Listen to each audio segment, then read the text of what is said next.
honored to come. And Pastor Lee said, "Hey, you're going to be in town." And he said, "Oh, thanks." He said, "Would you mind coming?"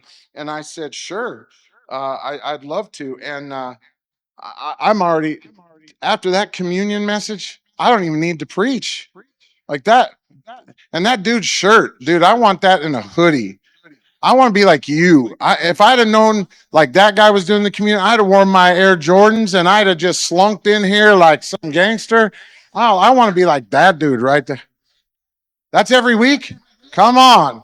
Where's the lowrider Impala with the music? I like that. That's what I want to be like. But the greatest part of me is not here, unfortunately. Um, the best part of me is my sweetheart of 32 years. This year will be 33 in 2 weeks. I'm gonna show you. That's Dawn. We were just out on the Oregon coast together. That's my girl forever. Love her. Love her. It's not easy being away. We usually get to flow together. Um, but I'll tell you this. I've got somebody else that's trying to take her place in my life. Show that next picture. That little girl. That's Audrey. That's Audrey Taylor. And she's at Papa's house every day for breakfast. That picture got taken just before I left. And she said, "Papa, I need my coffee this morning." And her mother happened to be there a couple days ago. And she said, "You've been giving these kids coffee?" I said, "Every day." She said, "What are you doing?" I said, "It's decaf. They just like their chocolate caramel. Don't worry about it. We roll with waffles and donuts and pancakes and sausage." But see, then there's another one that's fighting for position with her. And that's Truett. Yeah, 3.5 years we prayed. My son moved away to Florida. 3.5 years every day we prayed and fasted. God, bring our babies home. And in December this year, my son sat and looked at my wife, said, "I don't even know why we moved away, Mom." Because the devil sucks is why he moved away. But they're back. And not only did the Lord bring them back, they moved them 5 houses away from us. It's a miracle. The house, everything, it's a miracle. But then last but not least, I thought I'd show you the whole tribe. That's my son Jared. He's a man of God. He doesn't even know what he don't know. That's his wife Alyssa. That's my daughter Brittany. Both of my kids are called. They're not totally walking in it yet, but they will in Jesus' name. In Jesus' name. So I'm going to tell you that it's an honor to be with you and to serve here, and you trust someone to take this pulpit and serve the word. I would be in real trouble though if I didn't tell you how proud I am of you as a church. I caught wind that, well, I let me say that correctly. I was the guy that made a video for Ukraine for you to sow into. So I knew your church was giving to Ukraine because I between Pastor Keith and I, he's asked me to help get videos out to churches and help them support and do that. And it's a real deep thing, and it can't be messed up. It needs to be right. And I remember I actually sent Pastor Lee, and here's the thing. I don't know what you gave, but I'm going to tell you right now, the fact that you gave to people you've never met. We're going back in August. And I wish I wouldn't have seen Brother Mervin 2 days ago, because he took out his phone. He said, "Did you see what happened?" And I said, "No, I don't like when Brother Mervin talks to me like that about Ukraine." He said, "This is where we're going. You cannot even drive a car on the roads to certain areas. They have had to take huge fencing, metal wire fencing, because they will drone cars at will, drone stuff. So they drove out to a Zoom, which is a church out of, literally a church started in a dirt pile where a bomb had hit. Everybody left town, and it's got an amazing congregation. I've ministered there several times. Powerful. And Pastor Elusha said, "This is how we have to drive now. We literally drive through a covered tunnel so drones can't attack us." And I said, "Mervin, do you think there's ever going to come a point where they just say, like, okay, that's it?" He said, bro, they're building so many churches so fast, we can't hardly keep up. When we go in August, we don't go eat the soup and eat chicken and hang out by the fire. They will run us to 5 to 6, 7 churches every day. When I come home, I will just take a nap for a few days. I mean, they run us. But I'm going to tell you something. Thank you. Thank you.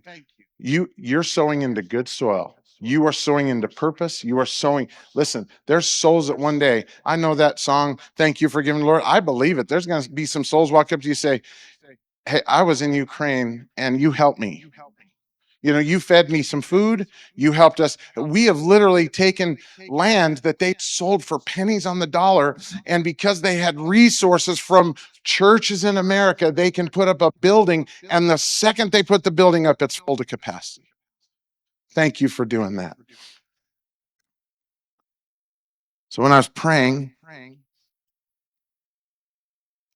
I think the Lord was trying to work me over a little bit, because the Lord told me two things. He asked me some questions. He says, what do I require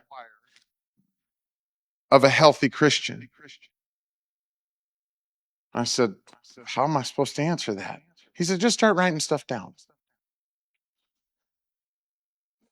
Now, listen, I don't have my doctorate. I come from the school of hard knocks, hoodies. I'm hood raised, but I'm spirit filled. I can sense him, and I've been with him for a long time. So I just thought, okay, what's he trying to tell me? So I came up with 14 initial things. And I don't think I'm going to be telling you that, because all 14, we don't have time. Plus the other 9 things he told me about part 2, which is what is required of my church. But I am going to give you a little bird's eye view. First of all, what God requires of a growing, healthy Christian. Number 1, for sure, you must love Jesus Christ, surrender fully to him, and actively serve him. That is if you are not a real Christian, that means you're just coming and you hope eventually in the next couple of years they're doing bingo night because you're just showing up for a social activity. This is not a social. I know, listen, you're right. Relationships are key. Yes.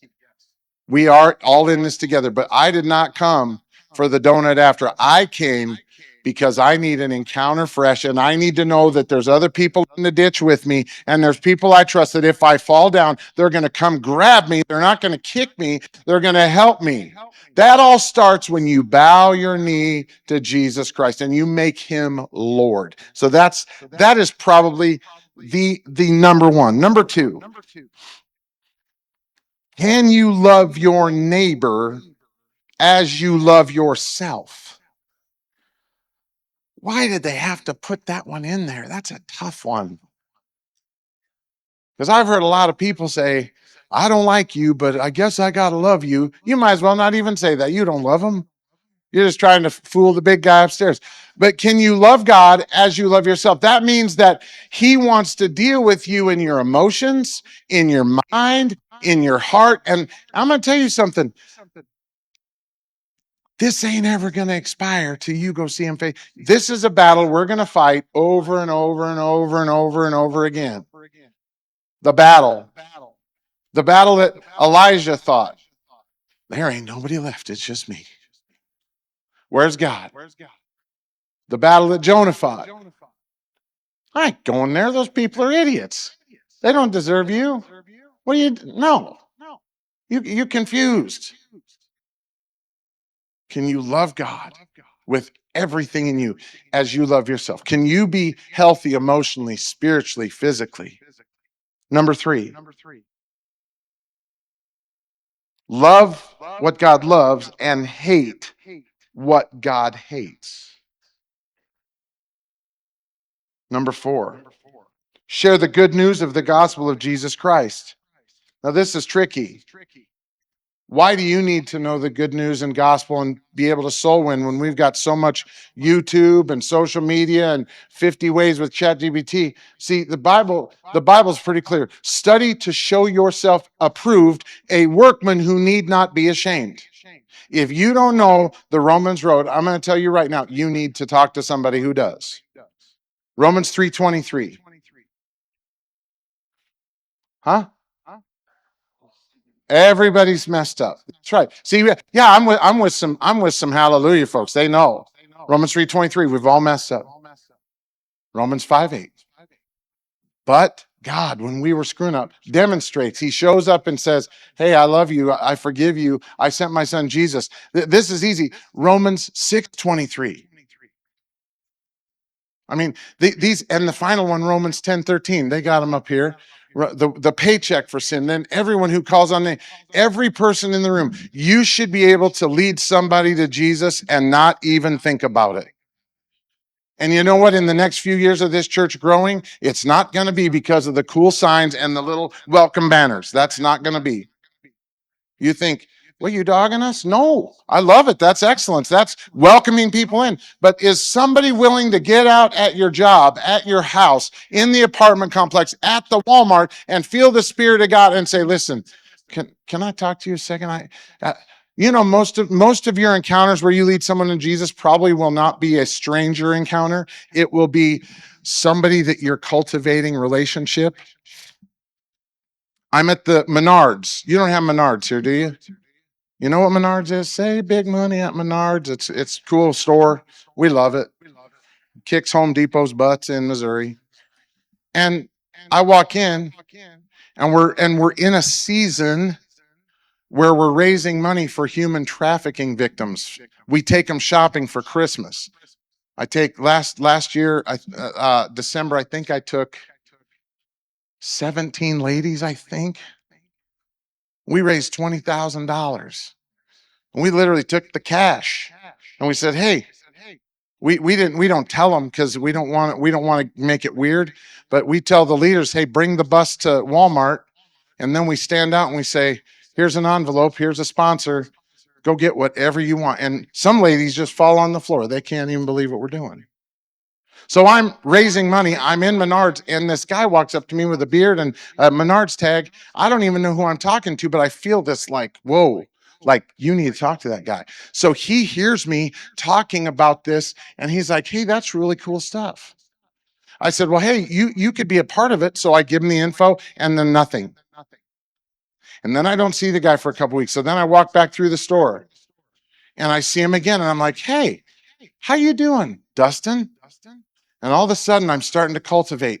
And I said, Dustin, Easter's coming. So he obviously the Rehope event, blah, blah, blah. Dustin, Easter's coming. You should come to church. You should come hang out with us. You know what? I'm coming. You're a cool dude. My wife and I are going to come. So there I was outside the church Sunday morning. I'm looking, I'm trying like, shoot. It's like 9:59. Come on. This red car pulls up and they look and it's him.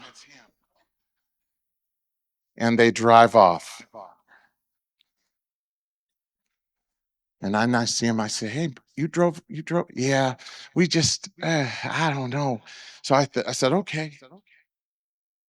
Guess what happened 3 weeks later? No, I wish. Keep on there.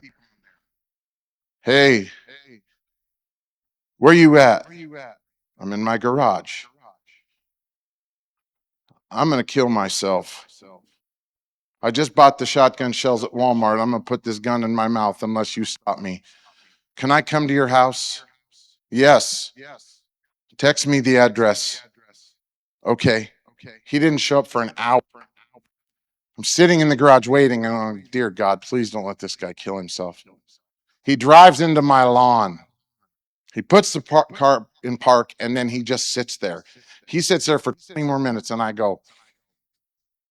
So I walk up and knock on the window. And he does that like, and I just get in and the car is full of alcohol bottles. He's been drinking and not stopping drinking and then driving. That's great. So now I have a responsibility. First of all, I said, why don't you come into the house? I'm not talking to him in his truck. We're going to go talk in the garage. And we sit down. Long story short, he gives me the shotgun shells. I drive him home. I meet his wife. And then he spends the next 2 weeks getting drunk every single day to the point where his family in another state figure out my number and say, hey, I don't know what you did, but you're the only one he'll listen to. Will you help us? He's messed up. Can you call him and tell him you're thinking of him? Can you try? And so we got him to Nashville to a treatment rehab center. And you're saying, well, he didn't get saved. No, listen, he's getting saved. I just talked. In fact, I was in the meeting last night at the intensive, and my phone rang, and it was him. And I hadn't talked to him in 4 weeks. And Chris saw me, and he texted me. He says, "You okay? Everything?" Because I rushed out. I'm on the phone with him. I said, "How you doing?" He says, "Man, I'm good." I said, I said, "We've been texting your wife, who did come to church and who did get saved. I, she did. She's working through that. It's very uncomfortable to her, but she did. Guess what? She didn't get saved at church. You want to know where she got saved? In the McDonald's parking lot, because Don said, "Hey, it's nice seeing you. God bless you." Went like this, and the Lord said, "Why didn't you pray for her right now? She needs to get saved." And he went, "Hey, can I ask you a question? You want to get saved?" She said, let me tell you about it. She said, "Can I put my hand? Can I pray for you?" Put your hand up just like this, every one of you. Right now, I deputize every one of you. You are soul winners in the name of Jesus. Pastor, it ain't your job to save everybody. It's our job to do it. Where's your hand, brother? Yeah, that's right. Get that hand up. In Jesus' name, we are soul winners. We are gonna do our part to damage the attack, the plan. If we're gonna frustrate the enemy through loving people to Jesus. Come on, right? So we got to be willing. So I'm going through my list. Number 5. We got to forgive like Jesus forgives. So I'm working through this list, and the Lord said, "Stop right there." Now, I had already made the whole list, and I'd already been on part 2 about the expectations of the church, but the Lord stopped me. He said, "I want us to talk about this in this church when you're with them. Forgiveness." I said, "Lord, I got all these other things you want." He said, "Listen." Literally, it was like the Price is Right. You know, when they spin the wheel, that's literally what happened. I'm literally going through the things. All of a sudden, it just went ding, ding, ding, ding, ding. Forgiveness. Talk about it. So I want to share a couple things with you, and then I'm sensing a few things in my heart. So we're gonna maybe go there.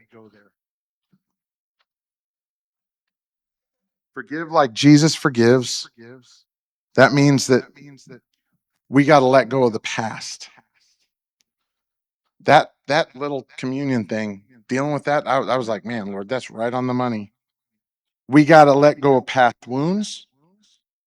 We got to let go of past failures.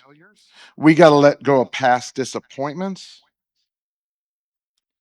Can you put up Luke 22:34 for me? But Jesus said, "Peter, let me tell you something. Before the rooster crows tomorrow morning, you will deny me 3 times that you even know me." Can you imagine what it's like for Peter to fail and to mess up and to still be forgiven? Now, I'm going to ask you something. Do you remember what Jesus said on the cross? Father, that's right. Father, forgive them, for they know not what they're doing. They do not actively understand that that when they're doing this to me, they're literally doing this to you. And yet he said, "Father, forgive them." Now, I'm going to tell you something. In the church, this is one of the cancers that can destroy us. And it doesn't destroy us from the outside in, it destroys us from the inside out. So, about 15, 16 years ago, I went to the dentist. I said, my teeth are hurting really bad. And this gal was the soccer team mom. We all sat together. We're buddies. And I said, "Doc, this tooth is hurting." I said, "Give me some 800 ibuprofen pills." She said, "Okay, but can you come into my office for a visit?" "Oh, sure, but you can't. I don't want you touching my mouth. I don't like the dentist." "Okay, just let me look." So she says, hey, I noticed you have insurance. She totally tricked me. She said, can we take a picture of your mouth? I said, okay. So she says, I hate to tell you this, but you got 2 abscesses. And she says, but that's not the problem. You have 5 more teeth that need to be pulled right now. I said, the devil lies, you a liar. She said, I can't even give you any treatment because that abscess is so bad that if I go to drill, she said, she said, I can see on the picture. She took some live pictures. She said, there is literally infection sitting under the surface, and that's why it is throbbing. In fact, she wasn't lying at all because the next night, the only thing I can do is take cold water, put it in my mouth on the tooth, and to ease it from killing me, I would literally sleep for 30 seconds. The water would fall out of my mouth. And I did that all night until the water glass ran out. And I it's going so much pain that before I can get my next drink of water, the tooth ruptures. And I told my wife, I don't want to deal with this. I said, I don't want to deal with this. She says, you're going to live with the pain and the abscess, or you going to deal with this and move on and she can fix this. 5 volumes later, not 1, Brother Lee, 5. They gave me 3 on the couch, and I slid down the couch at the house. And she said, it's time to go. And I was trying my best to get to the car.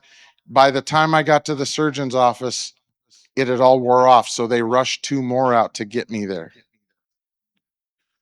Removing 7, they said, there's another one we found that probably should be taken too. So my wife says, he'll never get it fixed. Take it now. Now, I just want to tell you something. You can live your whole life and you can claim to be a Christian, and yet you have a locker in your heart that has unforgiveness. And you feel justified because that person, they wronged you and nobody ever held that account right. They hurt you. They betrayed you. Yeah, I don't know what it was. Maybe you hurt yourself. Maybe you did something stupid in your life and you can't forgive yourself. I don't know what it is. But I'm here tonight to tell you that forgiveness has to start. It has to start with knowing where you are with God. Before you can forgive anybody, I want to take you to Matthew chapter 18. And I want you to go to verse 21 with me. Matthew 18, verse 21. If you don't have it, that's okay. I'll pull it up. I did it under my own chagrin. I did give it to her at the last minute. You're awesome.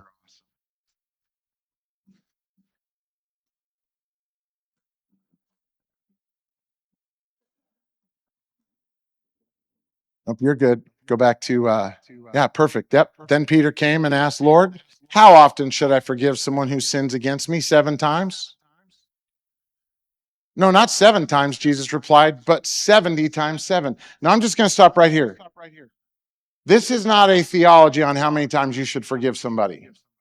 This is a lesson that he was trying to tell Peter, listen, you have to understand the gravity of what I'm about to do for all of creation and all future generations. See, for years, I actually told myself, you know what?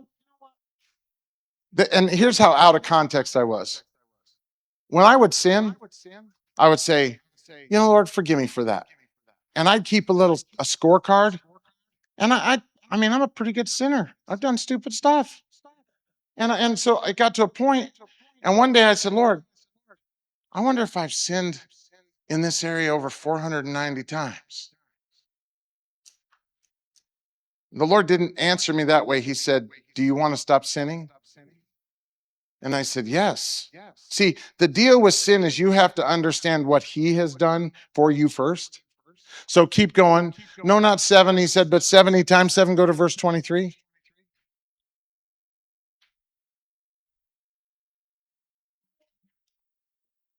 Sorry, the lead. Otherwise, I'll read it. It's no trouble.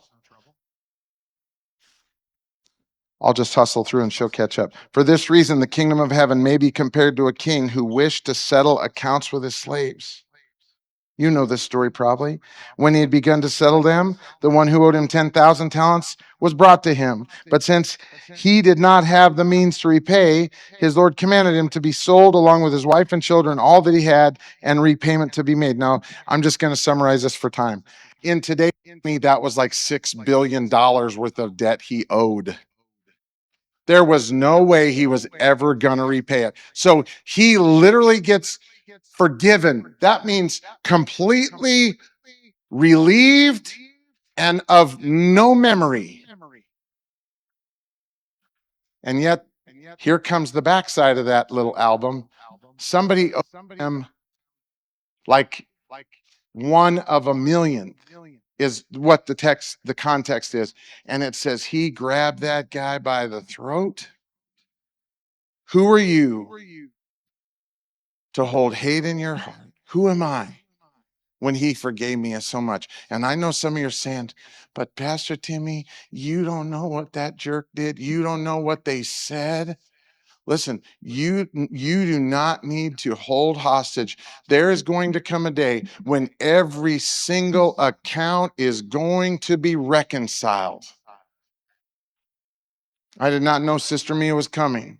She's like sister to me. Like, I respect her. I honor her. I remember a day when I called her and Sister Mia could tell you some funny stories when I trembled and cried and didn't know what I was doing. I didn't even the first time Pastor Keith Tusey walked into the church and he looked at me, he says, the finances are a disaster. I was thinking a church that was in trouble. So it wasn't my fault. He knew I didn't know. And the first thing he says is, call Mia. So I call Mia and she starts speaking Chinese to me. But I'm going to tell you, years and years later, as Pastor Keith would call it, I got my sea legs in the finance department. One day I walked up to her and I said, Sister Mia, I said, ask me for a balance sheet. Ask me for a cash flow. Ask me for a P&L. Ask me something. She just looked at me. I said, we're in order. The church is in order. See, one day you're not going to when you go stand before God, this is what's not going to happen. He's not going to look at you and say, sister, come on, go ahead and tell the throne all the people that have hurt you and betrayed you. Go ahead, all of heaven, listen to the betrayals. That is not going to happen. In fact, if you get to heaven and all that's in your heart, ooh, you're going to have to go through a little reconciliation process with him first. And all that stuff that's going to have to get burned off of your life. So listen, rather than wait till you get to heaven, let's get it dealt with now.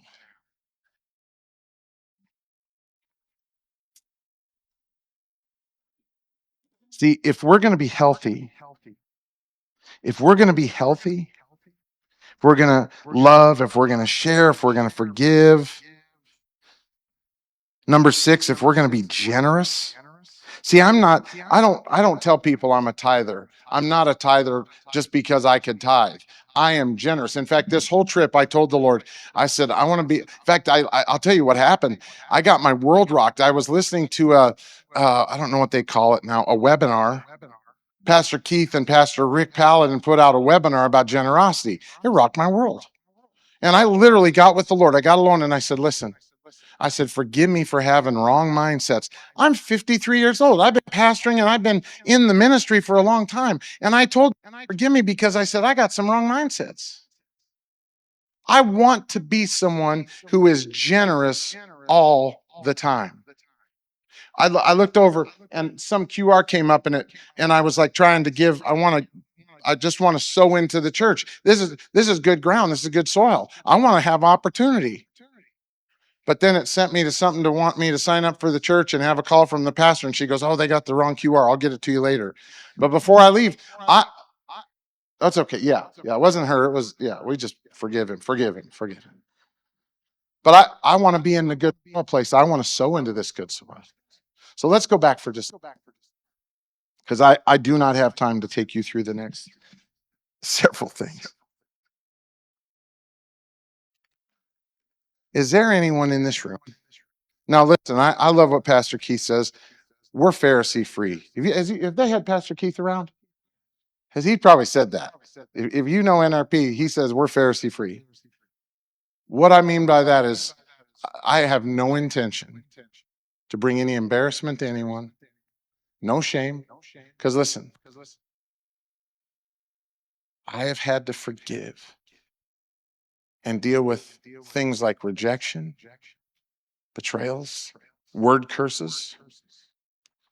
And you know what? I'm just like you. I'm just a Christian on my way. Okay. But I just want you to close your eyes for just a minute. I'm going to give you an opportunity to respond.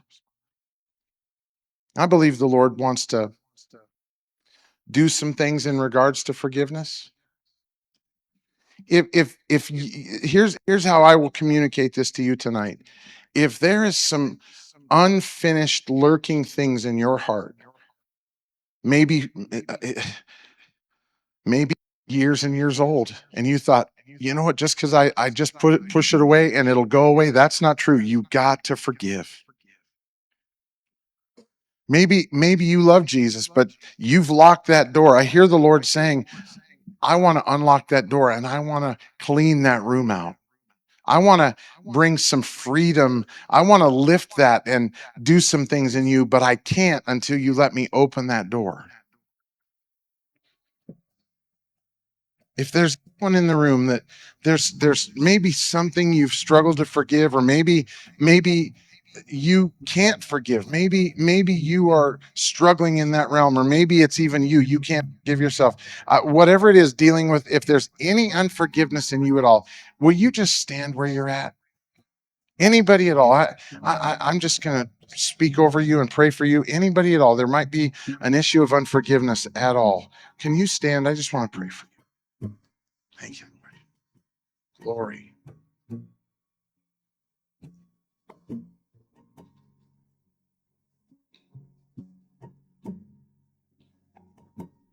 I'll give you just a minute. Anybody else?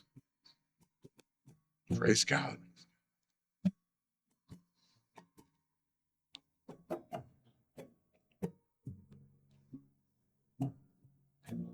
Praise God. 17 years old.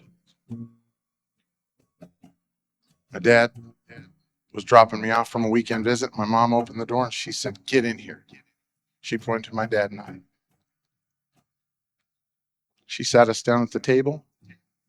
And for 2 hours, she said some of the most disgusting, hurtful things I've ever heard in my life. Her opening statement was, "When I look at you, I see you." And you know, she said, "And I hate your guts." She looked at me and my dad. She said, "I can't stand to look at you." And that was me, her son. She gave birth to me. And she told me in front of my dad, "I despise you." My dad and I left after 2 hours of getting bludgeoned. We went in the car, snot ran all down our faces. He said, "Son, I'm so sorry. I don't know what else to say, but I'm sorry." And I did not say I forgive her at the time. In fact, I didn't know what to do. But years later, I was at an encounter. And all of a sudden, the Lord pinged my heart. He said, "Remember at the table?" He said, let's forgive your mom. She didn't know what she was doing.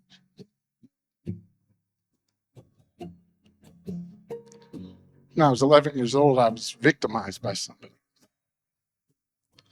Now I'm at a youth camp at age 16. And the speaker of the camp, 400 people in the room, says, "I feel like some of you need to forgive someone who's hurt you.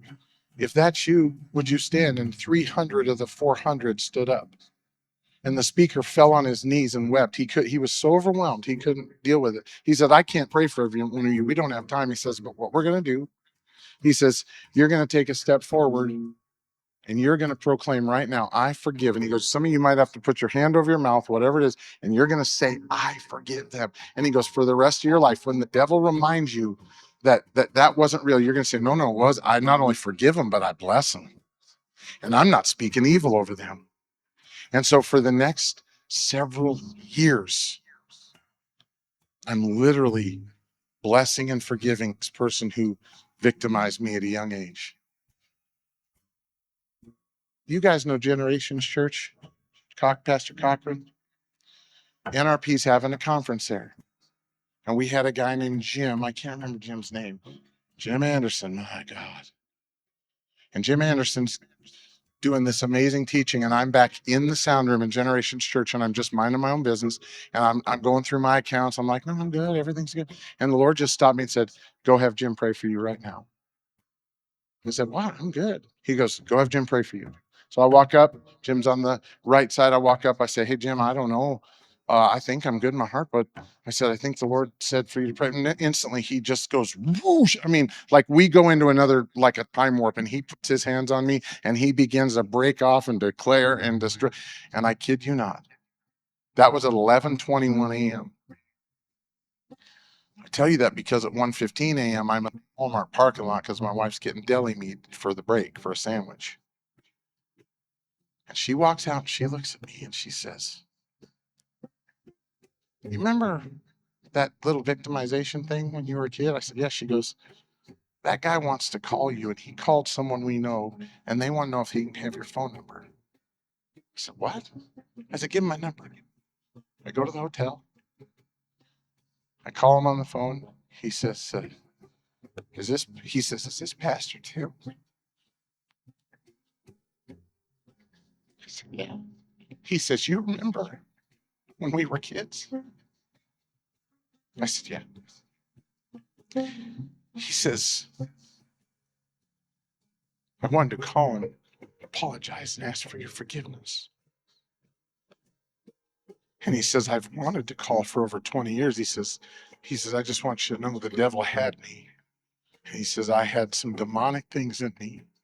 And he goes, and thank God I had a pastor who loved me and prayed me through. And he goes, I wept before the Lord for years. I said, Lord, let me call. Let me make it right. And the Lord said, no, you're not allowed to. No, you're not. And he says, but I don't know what happened today, Tim. He says, but at 11:01 a.m., the Lord said, call him and find his number and call. I don't understand why. I don't know it all. But I know he wants us to be clean in our hearts, clean in our minds, clean in our emotions. He don't want us carrying baggage from yesterday. Okay? So I'm gonna ask you to close your eyes one more time. Can you play that Rita Springer one for me? I'm just gonna have her play something, and we're just gonna sit for just a minute. Those of you that are standing, that stood, will you stand again for me and just and if you want to join them in that, that's okay. We're gonna pray for you. But anybody else?